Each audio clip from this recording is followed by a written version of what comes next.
they're desperate. They see their player counts drop. They see their concurrent players drop. Forget the viewership. Like people are getting disinterested and they're moving on. They're trying different things. Yeah. I'm excited to see what Epic does because I think they are holding the keys to the kingdom. COD, Call of Duty, is doing their best just to catch up. If you notice, Call of Duty had the release date, and what did Epic Games do? They said, yeah, we're going to drop the OG Epic map on the same Friday. Yeah, venture hustles, life is really what you make it. Building up your brand is whatever you created. Really ain't no limit. You just gotta love it. Working day and night, it's all about the venture hustle. Hey, venture hustles. Time to take it to the next level. Let's go. Welcome back to the Venture Hustles podcast. This is your co-host Saj, bringing you another episode of Venture Hustles with my other co-host Jack. And in this episode, we're going to dive into the immersive world of gaming. So, with technology leaping forward, we're looking at what the future holds for gamers, developers. We're talking about AI, VR, virtual reality, augmented reality, you name it. We've got it covered. So, if you're as intrigued as we are about this digital frontier, stick with us and hit that like, subscribe button if you're listening and you haven't subscribed. Let's get started. Shall we? How are we doing, man? Not too shabby. Not too shabby today. The weather's getting a little chillier out here. Yeah, it's cold now in New York. Time to kind of button up a bit. How are you? How we doing? Good. We're kind of getting in. It's a pretty exciting topic we're talking about. Gaming, both you and I are fans of gaming. Oh yeah, and we're pretty tapped in, as they'd say in the world of gaming. So I think our producer James is also a little bit of a gamer. I think. I mean, he's a big Marvel guy, so any Marvel or games, hero, DC-esque game that comes out. Yes, I'm talking about Spider-Man. He's been all over it. The new Spider-Man. Game. Oh yeah. Pretty cool game too.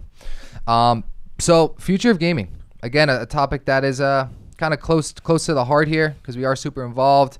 A lot of new games coming out. A lot of newer ones just launched kind of at the time of recording here. Yep. So with that being said, I mean, what what excites you now in regards to like the gaming landscape? I guess what's happening now? What are maybe some predictions potentially? I think gaming has evolved so much, right, over the last decade. It's just so fast and exponential. I think it's really cool to see interesting takes from different studios. Like, for example, I was just thinking about this Rockstar Studios that produced Red Dead Redemption and GTA, and the new GTA 6 is currently in development. It's going to come out hopefully soon, maybe like next year. The first trailer, I think they said releases next month. Oh, yeah? It's like, there's so much hype around it. I just think that's going to take things, because then you see like all these new releases, right? We have like the new Spider-Man game that came out. Yep. And we had, I don't know, the new open world Harry Potter game. I think the open world first person view style of game is going to get crazier once GTA 6 drops, because that is going, I just think people are going to be absolutely blown away by what the developers, because they do not care about money. No, they do not care. I mean, of course they do, there's bits and pieces of it, but that's not a focus. Like, franchises like Activision pumping out Call of Duty after Call of Duty just for money. GTA said, Rockstar said, let's take our time with it. And they sure did. They sure did. So I think I'm excited about just how that's going to change, because I think the BR world is getting a little stale. Yes. And that's been around for like 5, 6, 7 years now. And so I'm excited to see what that new frontier is going to look like from I'm a first person gamer, so from that perspective. I don't know. What about you? What do you think? I think that's a good take. I like the open world take, because I think there's a lot of the BR world absolutely has been getting stale. Yeah. Obviously with Fortnite kind of, obviously there's PUBG and what was that? H1Z1, right? Those are kind of like the founders of that kind of BR setting. But we had Fortnite, we had Warzone, we had Apex, Call of Duty, Black Ops something. What was that one called? It was like open world. It was a battle royale. It was kind of like horrible though. I forgot the name of it. But then we have I think we had Dr. Disrespect, this big streamer. That one is coming along too. But that one's like very close beta. I think he missed the hype on that. I just think that it took too long. And It did take like long. I don't know if Dead people, Job, I think it's called. I don't know. I mean, it would have been a very him brand focused release, but I don't know. I don't know how that's going to come along. That, like, from the outside, it's like very confusing because I know when they first started developing that, it was like an NFT thing. Oh, was it? Yeah. And then they were kind of recruiting like team members. I actually applied to see like just to even be it was like a founders something where you could have like opinions or advice on like the game itself. I thought it would have been sick. Obviously nothing happened with that, for us or for me. But in regards to my take, I think the open world, Call of Duty just launched the newer Call of Duty, and they have open world zombies. Yeah, I know. It's basically like BR zombies. I haven't played it at all yet. It released Friday. And from what my friends told me, it's literally like DMZ with zombies. So you literally can just run around the map. Is it good? He said it's pretty good. It's fun. It's a different take. I was interested when they released it or said they were going to do it. And then I was interested to see what it would look like, but that's what it is now. Would love to hear your thoughts on it to our listeners here. I think, if we're talking about Call of Duty as a franchise alone, I think something fresh needs to happen. I just think that right now it's just very money focused. But we were talking about the gaming landscape, right? Overall, in the last decade, I think there have been games, like my personal take is, where if we're talking like early 2000s, there's been some incredible games that came out that we haven't been able to replicate yet. Like when it comes to storyline, it comes to the user experience and just like the player experience. I think in 2023, in the world of gaming, it's all very short bursts of user satisfaction that accounts to dollars, and I just don't think that it's... I think you said it best before. The BR game, let's say, or landscape is just so stale right now. So stale. Now, Fortnite brought back its OG map. That shook up the entire gaming world because now they hit all new records for their current players. Yep. Right. So I don't want to mess this up. Was it over 400 million or 40 million? I think it was like a couple 100 million concurrent players. I may be misspeaking. When it just came out? On the first 2 days it came out. There's no way it's 400 million. Okay. 40 million is also crazy. What? A producer saying so I'm adding a 0. So 40 million concurrent players broke their record of when they previously had it. That is nuts. That's even that is pretty insane. So I'm excited to see. So for the future, I'm excited to see what Epic does because I think they are holding the keys to the kingdom. COD, Call of Duty, is doing their best just to catch up. If you notice, Call of Duty had the release date, and what did Epic Games do? They said, we're going to drop the OG Epic map on the same Friday. Yeah, but it's like, oh my God. But think about it like this, and I this is not my take, but it's I've heard someone say this. What is Epic doing, and what is Activision Call of Duty doing right now in 2023, even the last couple of years?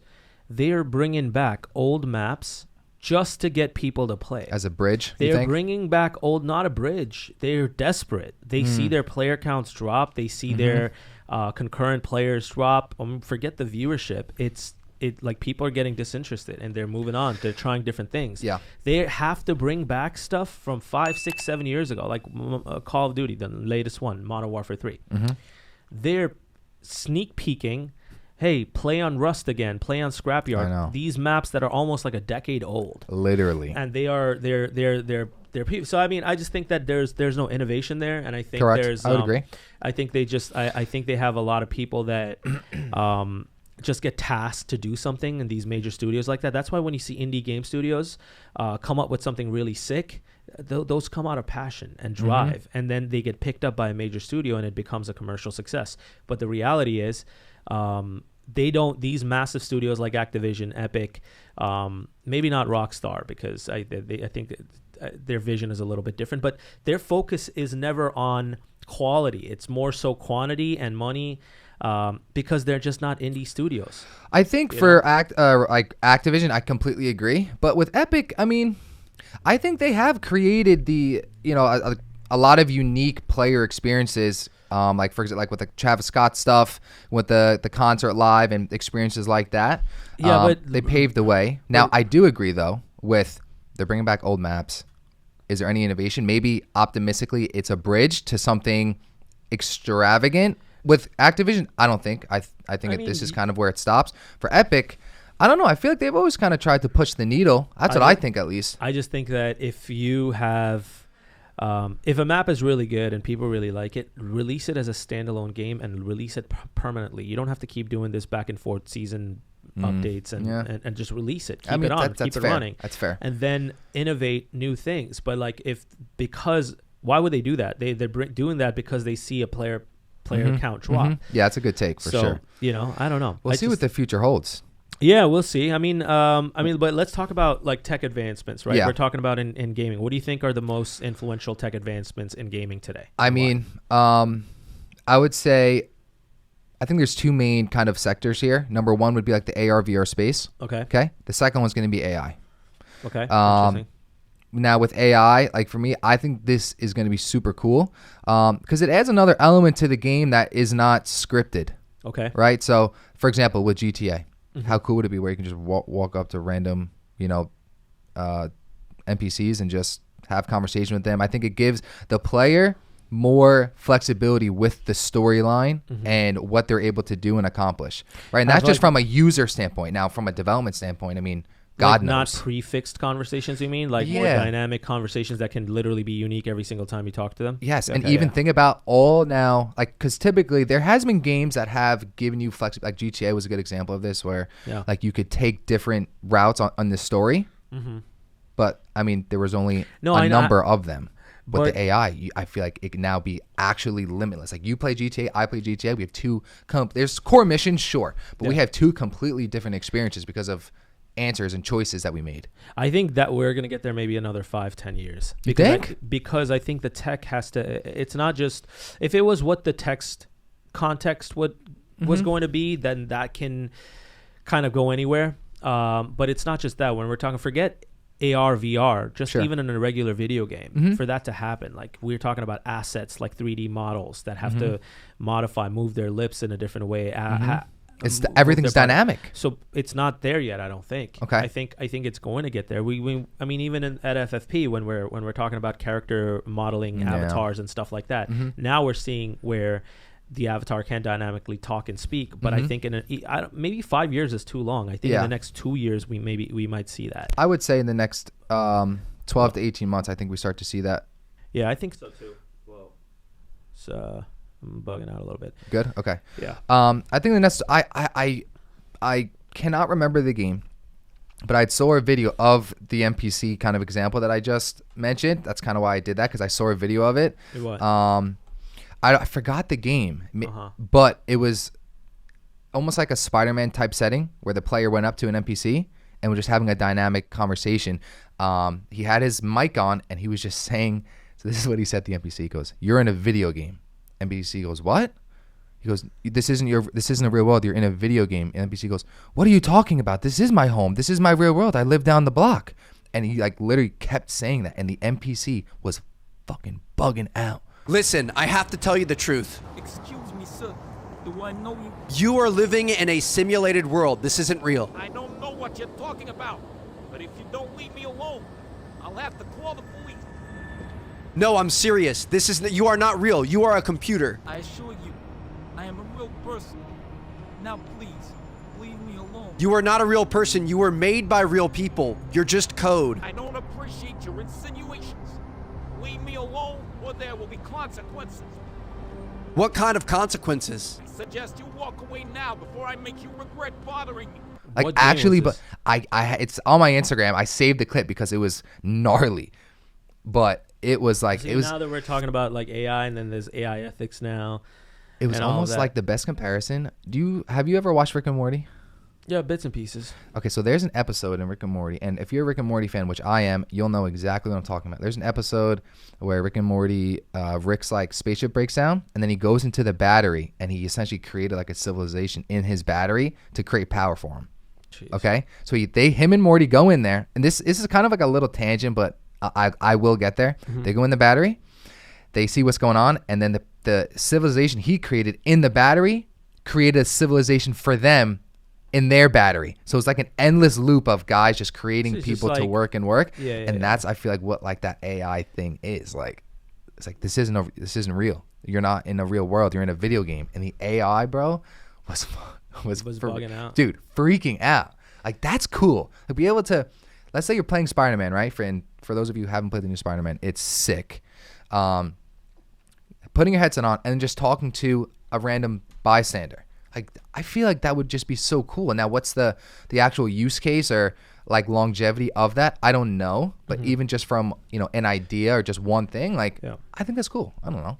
I mean, I think that you're talking about simulations and things like that. I think we're very close to seeing that. But I think at the end of the day, there's multi-levels of resources, like that for sure, so that and then if you think about it, like if we're at the top of the simulation, then we are controlling what resources the next simulation is going to have. Yes. So that's essentially what's happening. That's perfectly said for that Rick and Morty example I just said. Oh, okay. Perfectly said. Yeah, you said it much more kind of precise than I did. But I mean, it's crazy to see all this, right? Because it's we're talking about so cool, man. All these. It really is. So some of the things that we should talk about is the futuristic tech products that are in development that are available now. These are things. So I remember, right? And this was, when did the original Meta Quest come out? Maybe 2-3 years ago. 2 years ago. 2 years ago, or 3 years ago. But you picked yours up. I picked it up like 2 years ago, maybe, or a year ago. Just about. And I remember, I got it. We came in. We were all like messing with it. It was super cool. And then you were like, I'm like, you're gonna go? And you're like, I mean, it's cool. Ooh, it's cool, but it's just too big. It's too bulky. Yep. And then you go, when they come out the glasses, I'll get those like immediately because that's what I'm waiting for. So with that being said, Apple just kind of did their yearly preview. Meta also has done their yearly Apple preview. Vision Pro, yep. Meta What is your take? Meta Quest 3. What's your take on some of these VR, AR products? It's still bulky. I think it's Better. cooler because now it's not just AR or VR, it's mixed reality. Yes. So both Apple and Meta are clear competitors in the space. Apple in a high-end space, we'll see how their release does. Yeah. I have mixed feelings about it because I see a lot of people ripping the cost and the price, but I think that what, $3,500? Yeah. And then I think on Meta side, when they're easily releasing something that's $500, but they're literally showing a lot of the similar functionalities, I think the quality, the fidelity looks a little weak on Meta, but I think with Apple, I think Apple's just going to bring in their own user experience, which is going to be insane. I know. But I think Apple's next gens are going to be insane. Like the version 2s you're saying of it? Yep. I think this one is going to be just here's our take on it. Here's it's our a little MVP, polished. This version is it. 1. Yeah. And then I think everything else. But I just think that for me as a consumer, like I'll probably buy the Apple one just to hold it. But I think I'm not going to be... As a collector? Maybe. It's not a bad idea. As a first gen. We talked about this before. Yeah, there was iPhones selling for like $160,000 a couple of months ago. Just hold it. In the box. Yep. Yeah. And then maybe like have one to use. But the thing is, like, I don't ever see myself like constantly wearing that headset at home. I think, you know what it needs to be like? I think it needs to be like the Meta also partnered with Ray-Ban, I think. It was either Meta or Snap. I forget what it was. But it was these glasses that are more augmented reality based. And we're seeing that more and more. I think more augmented reality bridging into mixed reality would be something that I would get because it needs to be like sunglasses for me. Yeah. If it's I as light as that, agree. if your processor is strong enough, like with whatever is on the side of the thing, where maybe I'm having to charge it once a day, like an Apple Watch. Yeah. That's doable. Even that has gotten better over the years. But the reality is like there's not much that there's a company called Nreal, if anyone knows about this. It's called it's a direct competitor to pretty much everything we're talking about, Apple Vision Pro, Meta Quest 3. Nreal it kind of looks like a sunglass, and they have like they're kind of achieving that. But their battery life is a little flawed, but whatever. Form factor wise, it's augmented reality, it's virtual reality, not mixed reality. Okay. But if you're looking at something that's sleek VR wise, Nreal is a direct competitor. I've been seeing them pop up everywhere. They won a couple awards here and there. And that's something that I would buy more. It just needs to be lighter. It's not like... Was that the product that had the AI implementation into it where, like, let's say if you're looking at a tree and you're wearing these glasses, that the AI would tell you what kind of tree it is and if it's poisonous. All I think these you're different thinking things. about the pin. There's another one that came out, but that's No, like the pin, which I've been seeing lately, they Yeah. were old designers from Apple, and they created that company. It literally looks like an AirPods case that you just throw on like your jacket, right? That looks cool. I don't really know much about it. I've been seeing like pop-ups here and there, Yeah. but I mean, do you know kind of like what is the main? No, I mean there's so much in this competitive like space, you know? Right now too, yeah. But that's the thing. I think the reality is like I just think for it to be and I've been saying this for years. We've talked about it in so many different episodes. I think for everybody to be using it, for every single individual that wants to game with it, wants to wear it, wants to play Pokemon Go with it. You know, we're talking about future of gaming, right? Yeah. Which people already use your phones for AR, VR, but the reality is it just needs to be more accessible. It just needs to be more easy, affordable, which I don't see happening in the next maybe 2 to 4 or 5 years. Okay. I personally would be a full cent consumer. Yes, like it's like any other completely accessory. agree. Yeah. If it achieves those things. I'm excited for the Apple portion of it because I want to see how they connect it with the iPhone. Okay. You know, obviously their entire suite of products have always been well connected and very user friendly. So I'm sure they know that. Really looking forward to kind of see what they do with that. Yeah. But as we kind of start to wrap up here, right? Yep. What product would you say are you like most excited for? I know we kind of just went through all of them, kind of gave our thoughts. Is there one particular product that we've either talked about or not talked about that it's like when this comes out, I'm going to give this a run?